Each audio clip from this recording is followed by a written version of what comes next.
Thomas, obviously he was one of my biggest role models growing up as a player. I wanted to be Isaiah. I wore number 11 because of him. But then when he got into coaching, I saw another side really of him. Real innovator. He's doing a lot of good creative things offensively. Real good communicator with his players. It was a joy for me to watch him. That's when I was actually ecstatic for me to see somebody who's a Hall of Fame player make the transition into a coach. And now we live in the same neighborhood, so I see him all the time.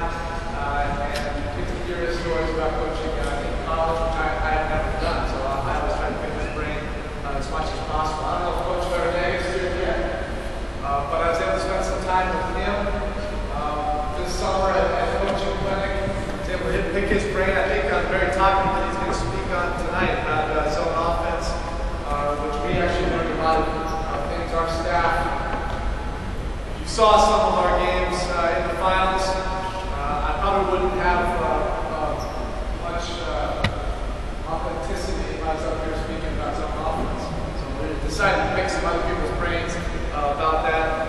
And again, these types of clinics we've been to so many of these clinics this summer. We've got a little bit more time. It's also for a very good cause. We're not able to go to these games. Our players have gone to it before the Orange Bowl Classic.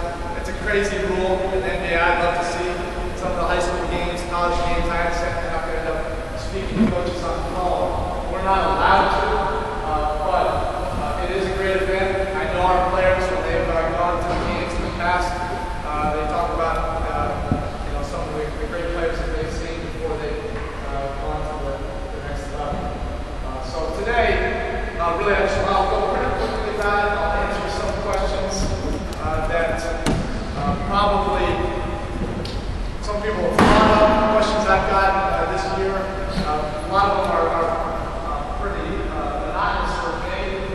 Some of the questions, some of the issues that we had to deal with as a team. And then I want to quickly go through some late game situations.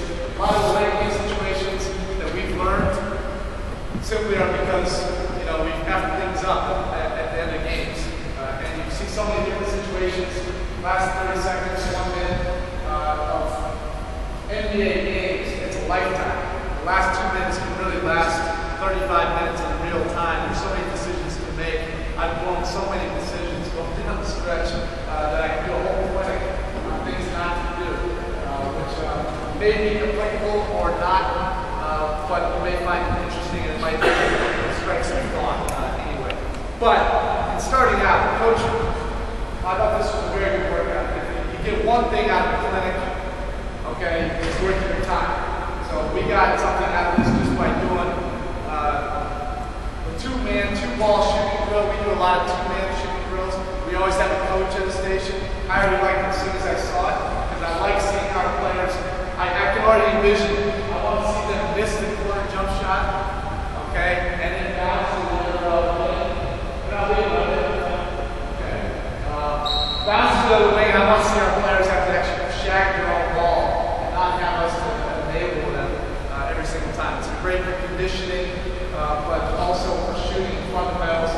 We try to, for at least 10 minutes, 15 minutes. Not more than that, and I cringe, I wish we could do more, but our league is getting younger. As you know, each year it's getting younger and younger. We're getting players that are coming in at 19, 20 years old. And one of the things that is happening in America, we do a whole other 3-hour discussion about it, but there is a lack of fundamentals. And we're seeing it at our level in particular, starting at youth levels. And a lot of times it's happening because of AAU. A lot of games, there's 10 times a games, a lot less practices, a lot less times of drilling on fundamentals. So you'd be shocked at our level, even rudimentary basic drills that sometimes we start out practicing. And a lot of these drills, to be frank, since we've been in the NBA so long, we've had to get them from high school coaches. I was at a clinic last week where Bob Burley spoke at it, one of the coaches up in New Jersey. He got a great ESPN special on him. If you want to look that up on YouTube. We had some good fundamental drills that we took out of that that we're going to use for a warm-up. We always try to start our practices with some type of fundamental warm-up passing, literally two-man passing. bounce passing, ball handling, working on your offhand, doing some of the Vikings, doing some two-on-one actions, but a lot of these times, and even jump stops. Jump stops and pivots, things that we took for granted for so many years, we've kind of rewound it a little bit. We try to work it in. I wish we could do more, but we only can spend about 10 or 15 minutes. But we try to build that into the beginning. I would highly recommend that. I grew up even teaching them more fundamentals and less about some of the other stuff. Build maybe half an hour into practice. The other thing would be the conditioning. That was a piece of the drill that we used to do. We spent a lot of time on conditioning, especially in preseason conditioning, but also throughout the year. Players hate it. We understand that. We get our players to understand that it is a 94-foot game. So often players try to think of it as they can play just here standing around. That's just not the reality. You have to be able to get up and down, grab your athleticism. The game is played. You have to be in condition. The famous Lombardi quote, fatigue makes the coward of you all. You see it right away. If your players aren't conditioned, you see it in the mind. You're not able to concentrate. You're not able to apply some of the things that you've taught. So, some of the things, the questions that I've gotten during this off season, some of the clinics that I've been in. Again, the issues that we went through were a little bit unique. I am not a public relations manager by any stretch. I felt like it halfway through the year. But some of the questions that we've gotten as a staff, one, how do you coach a team like this? And do you feel comfortable coaching a team that had so much publicity, and particularly in the NBA, if you haven't had NBA experience? How do you manage that? I think with all of us, how we've dealt with it, we have a very diverse staff. We have Ron Rothstein, who's a veteran coach, he's the original Miami Heat coach, 35 years. Ron McAdoo, Hall of Fame player, scoring titles, 2 NBA championships. Keith Askins has been with us forever as a player and as a coach. Dan Tisdale did not play in the league, but he will be a future head coach soon. We treat it all the same, and really we feel that all players are the same, that you demand of them, you coach of them, they want discipline, they want structure, they don't always know it, but they do need it, even at our level, and if you don't give it to them, that structure and that discipline, and then whatever you feel is non-negotiable, it turns into chaos, and it doesn't, you don't have to look at too far. Where you see organizations that are not on the same page, that don't demand, where you see that. Us as a staff, regardless of whether you play in the NBA or whether you're not playing in the NBA, it is tough. It's a beautiful profession. I can't imagine doing anything else. I feel grateful to be here, speaking in front of you. I feel grateful to be part of this coaching fraternity. We're all in the same fraternity.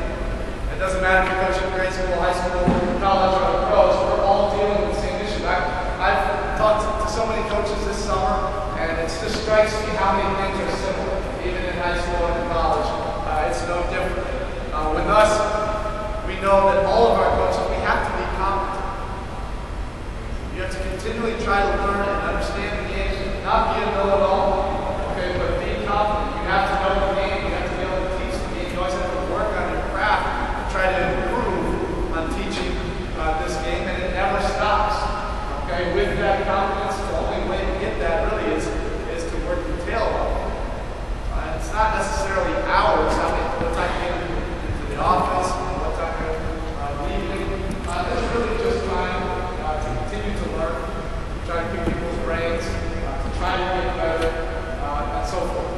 You have to be able to manage personalities.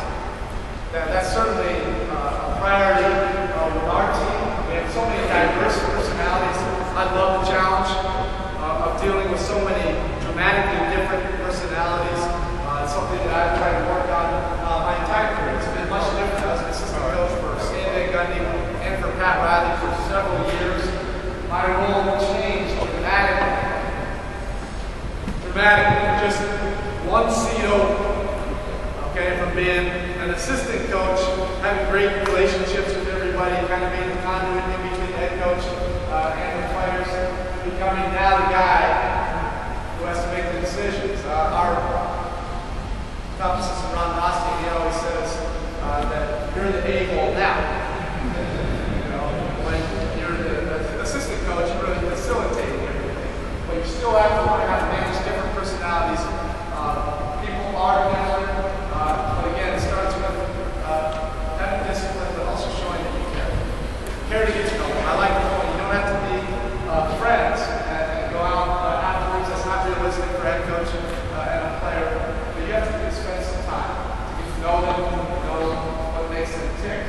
Off the court, on the court, and make that effort. When you have 10 or 12 or 15 players, what I found I have to build it into my schedule.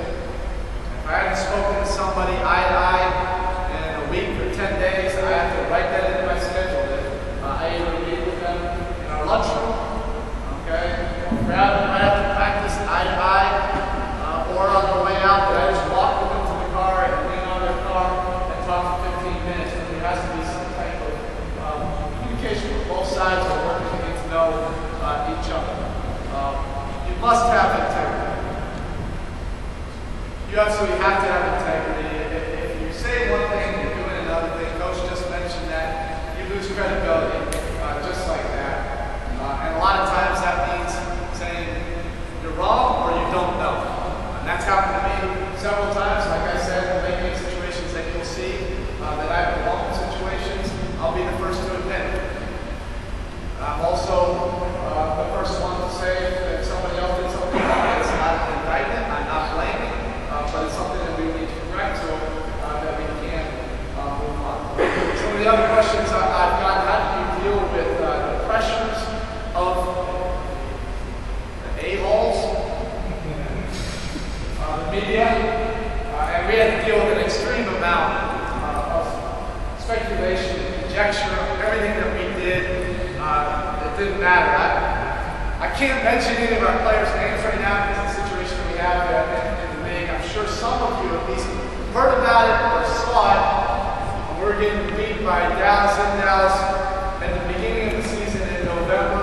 I'm walking off the court with one of our bigger players that we recruited last summer from the city in Ohio.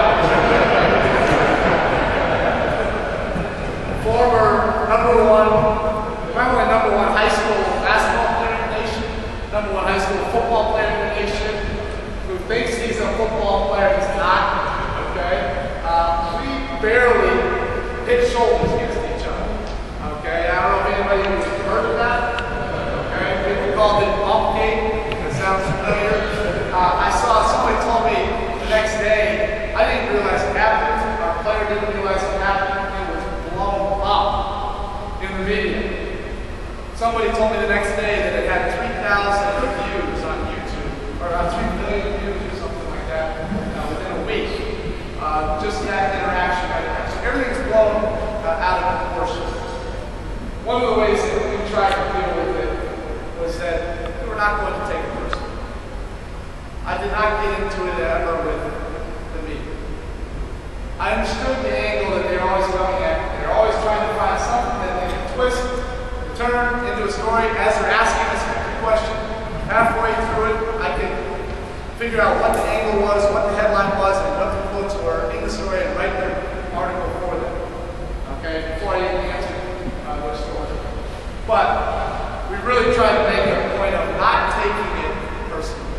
That they were just doing a job that was not going to affect us, what we were doing, how we were going to prepare the team. We decided that we were just going to focus on the process.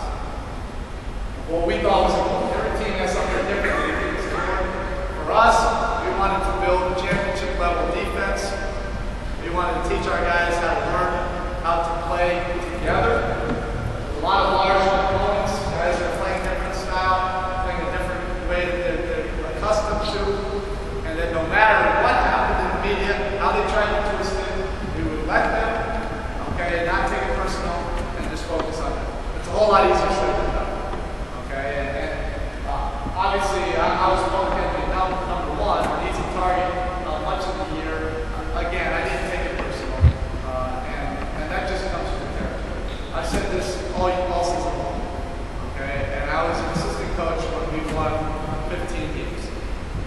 I still felt fortunate to be part of this fraternity during that 15 games. That was the most miserable season I had had in basketball. Okay, working for a Hall of Fame coach, Pat Riley, the most competitive man you will ever see in this business, who had won 4 championships as a coach. I think he has 6 rings total as a player.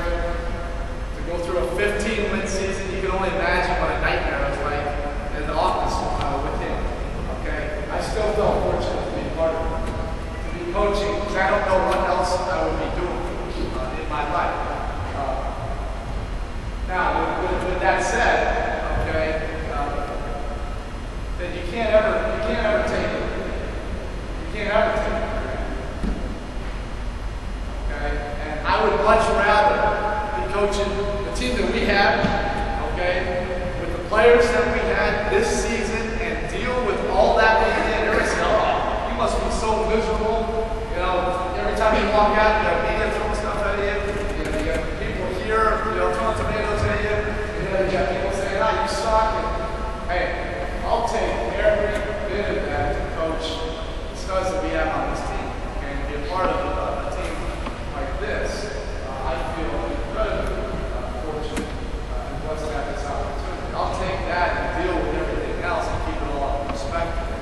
Okay, so these are some of the things that we had to deal with. And as a team, we dealt with it often. And it wasn't always me. It was a lot of times there was another player getting killed in the media, okay, or trying to pit 2 players against each other.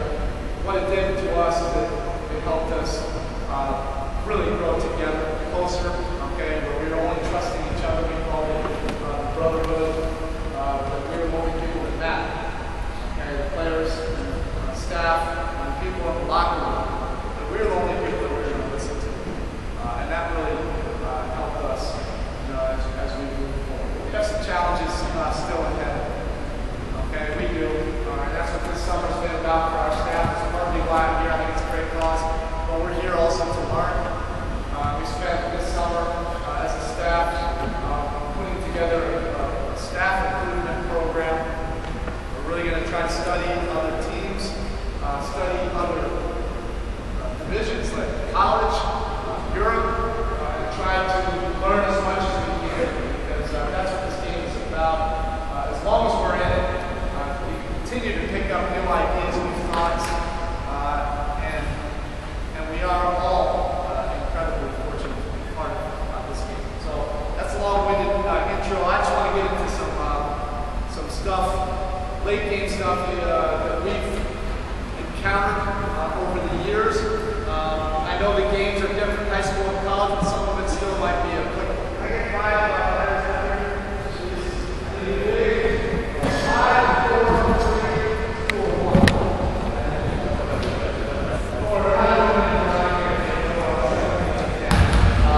Okay. First things first. We played a game 2 years ago. Like I said, most. No, I think I can put that. Can you guys hear me? On the mic? Okay. We played a game against the Boston Celtics 2 years ago. I think head coaches in any league, you're always in a state of constant humility. You are. You're in a constant state of humility because you're constantly getting humbled every single time you go out there. I love the competitive nature of it, and it does get personal. I love that part of the game, but you do get humbled. You get humbled by other teams that are out playing, coaches that are out strategizing, things that keep you active. So we're playing against the Boston Celtics 2 years ago, a regular season game, okay, and we're tied up with about 10 seconds to go. All right, we don't need to walk through this one. Take the ball out right there. Okay, there's a player. Okay, I'm our best player at the time. He graduated from Marquette. He's been with us. We drafted him 9 years ago. Okay, so now a player's been in the league 13 years, played at UConn. Okay, he breaks over. 10 seconds to go, right here. Okay, it's a tie ball game, right at half court. Okay, this is right there, half court. Our player, number 3, yeah, he's almost towing the line. try to contact pressure. You might be able to get a deflection in the steel. Okay, this player from UConn, okay, starts to lose his balance, starts to dribble, and our player's eyes now starts to go like this. So it's about 10, it's about 9. We really just think it's going to be a last second shot. Somehow he starts to lose his balance with about 5 seconds to go and drops the ball, and our player takes it like this. Okay? 4, 3, looks at the clock right there above the box and starts to try to time it. Okay, he's out of it, and he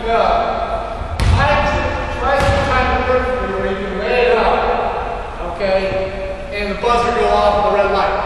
He's looking, trying to get steps, he's slowing down, okay, he makes the layup, 0.7 seconds left on the clock. Alright, now the worst coach to be coaching against, the worst coach, our staff believes, is Don Rivers. You have 0.7 seconds. Alright, he's one of the most creative side out of bounds coaches in this league. Okay, so who are they going to? 0.7 seconds. Miami Heat are up 2. Who are they going to? Who are they going to? Okay, alright. Who else do you think they're going to? Okay, alright. So give me the 3 minutes. Okay. Who said they were the guy from Kansas? So you can't shoot it, right? We got old man from Connecticut right here. Connecticut right here. Okay? But you got this, little infants like this. Okay? What do you call it? Yeah. Okay? What do you call it? Yeah, okay. That's the set. Okay, right here.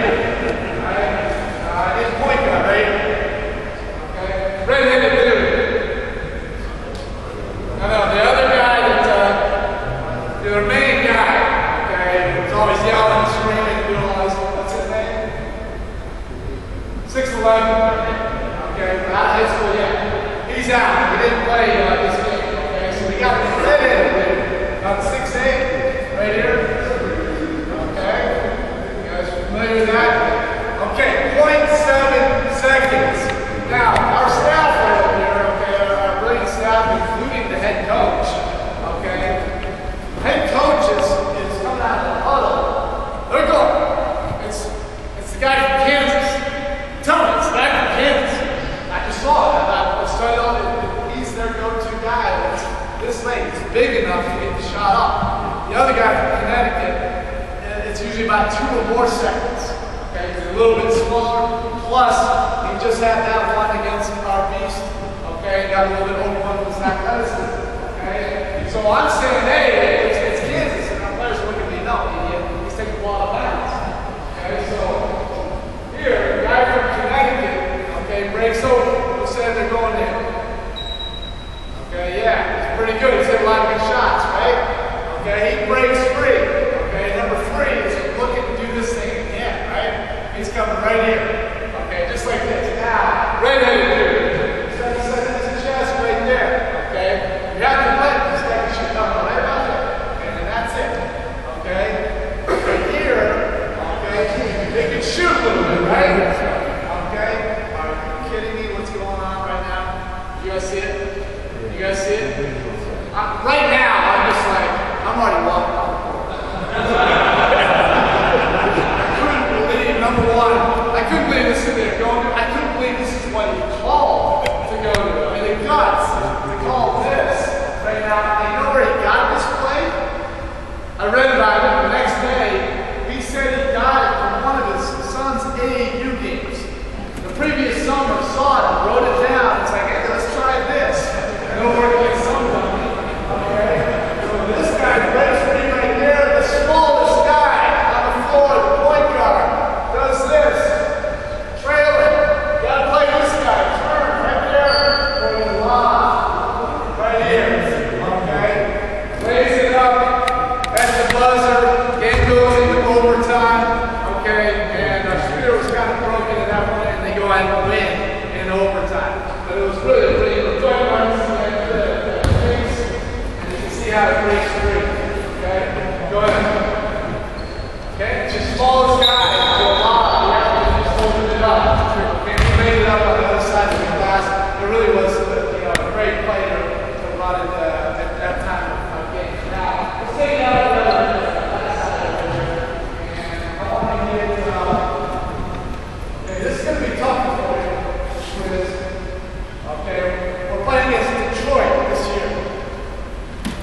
played for Houston, about 6'8", came into the league as a high school player, phenom, right after Garnett.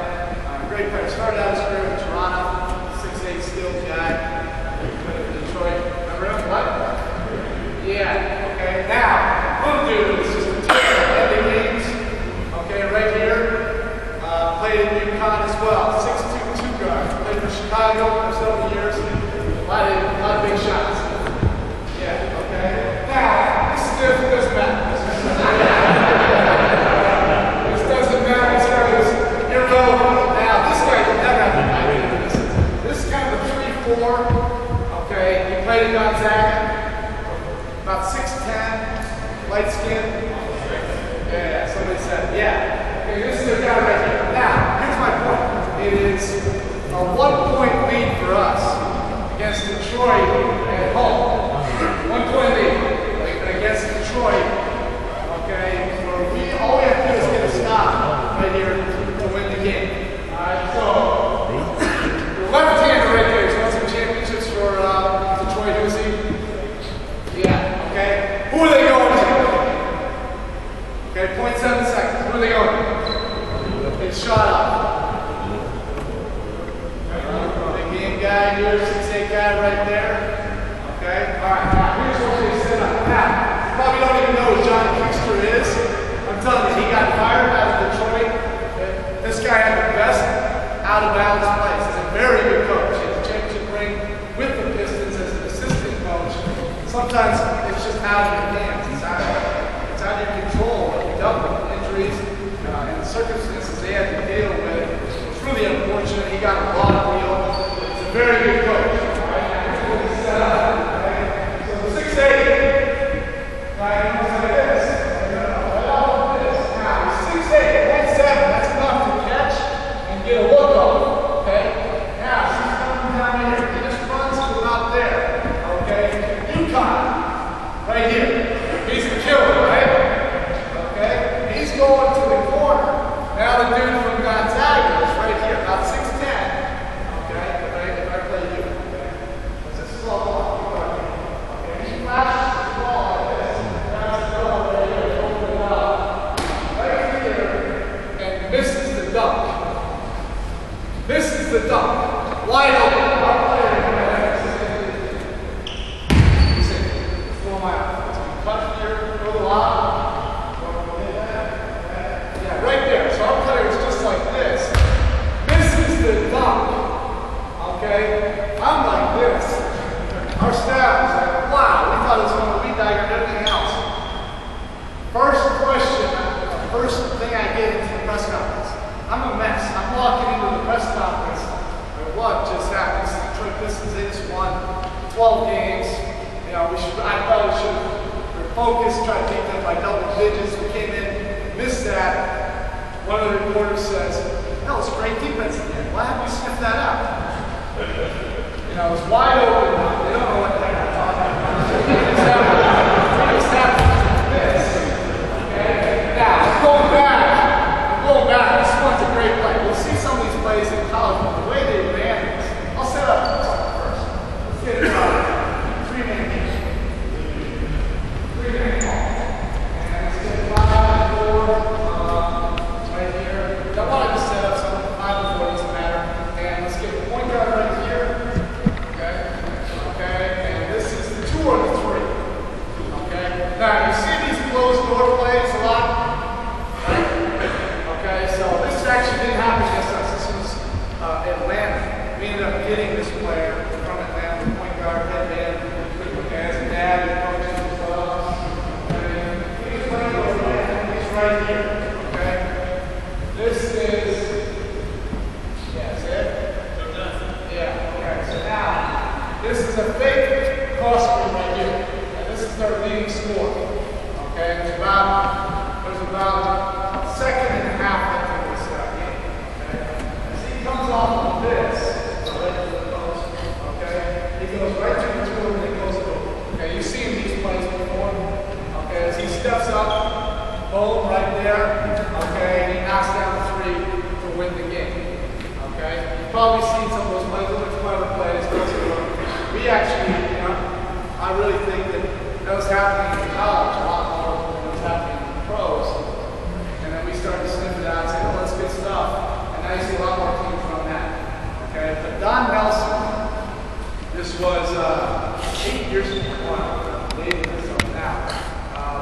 we were playing the Dallas Mavericks.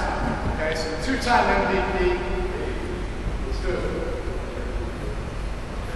Well, Dallas 8 years ago. Yeah. Okay, before he was the two-time. Okay, we had a three-point shot. Okay, at the buzzer, well, almost at the buzzer. Same idea. There's 0.5 seconds left.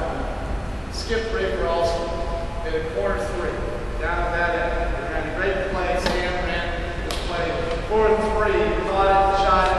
0.5 seconds. I can say his name. This is not in the league. He's retired. Okay, hits a three.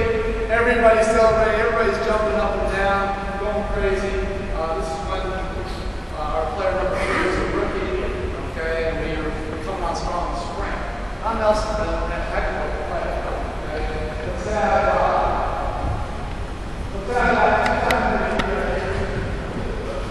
two-time MVP right here. Point guard.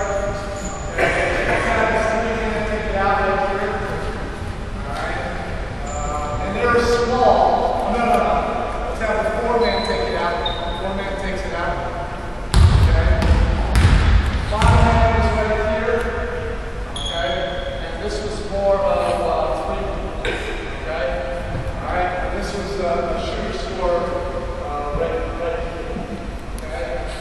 Alright. So now, who's this? I would never say his name. Okay. Who's played that? Now he's a foreman. So he's played them 3 months ago in the Pirates. Long lot. Okay. Yeah. Alright, so this guy breaks free. Okay. He breaks free wide open like that. Okay. You see this?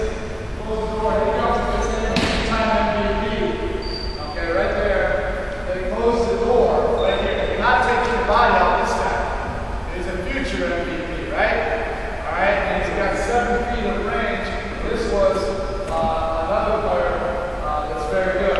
And he took an angle like this. So our player got caught up in this. No body off of this guy. 0.5 seconds, two-time MVP. Right here in his elbow. 0.5 seconds, right over. Okay, jumps up and shoots it. Okay, and misses it. But it was a heck of a play. The 0.5 seconds to break somebody free. It's the reverse of a lot of these plays that you see. You see a lot of these plays where it's close the door and someone's coming to the top. Instead it's going to the weak side. But again, after the game, I'm sure they said his man was a genius actor for his defensive, prowess in the game. Okay, let's get this one right here. It's 5 right here. Let me see. Now this one will be a little bit, this one is the end out a little bit more time. Let's have 2 men right here. This will be for 5.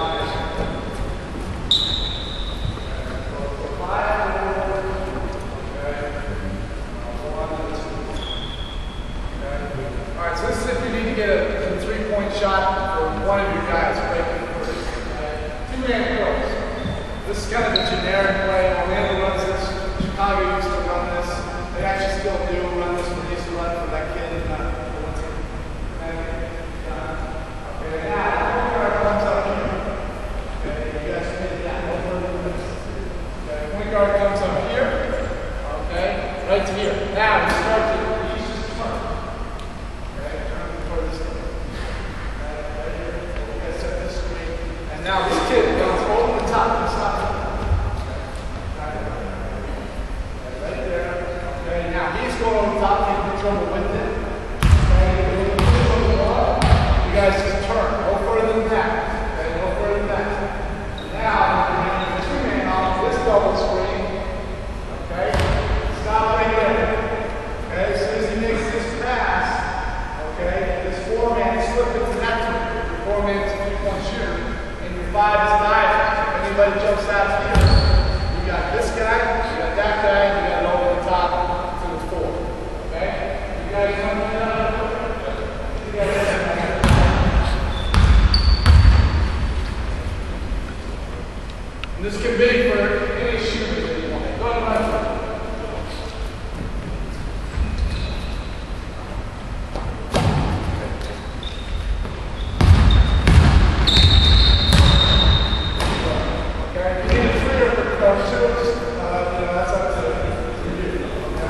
Now, San Antonio, obviously their coach, they got some good stuff as well. Let's have never MVP play. They're 5, yeah, totally unique. A lot of times he takes the ball out of bounds. Right, he's their leader. And this is about the last shot. Let's do the last one. Okay, now.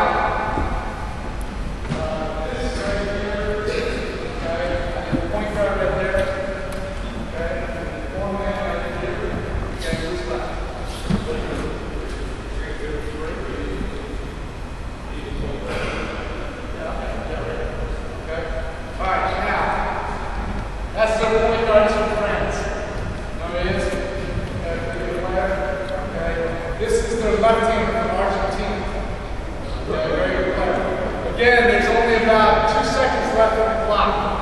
Okay? This is another score down. We've got 5 minutes to get the ball out. Be very straight. Okay? And comes all the way up there, all the way to the front. Okay? Alright? Now you're breaking this way. Okay? You're going all the way up to the top. It's similar to what we just saw. Okay? As he chases him here, his left hander spins out. And then throw it to him. Right there, the defender chasing, and he's going to his left hand. Okay, right here. Okay, takes one good enough pull up bank shot to win the game.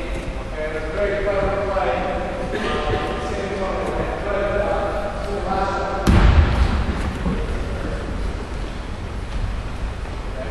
You're the first one. You gotta get to that. Cut.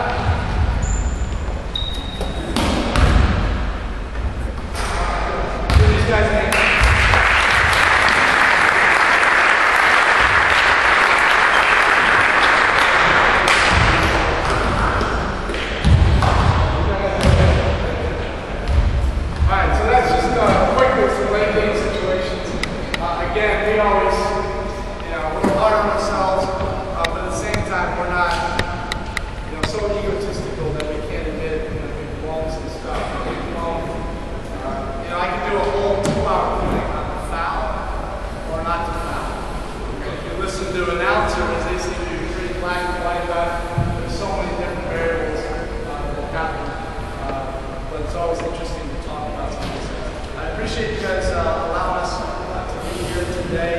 Again, it's a great profession that we're in. We try to get my coach, David Ryan, right here.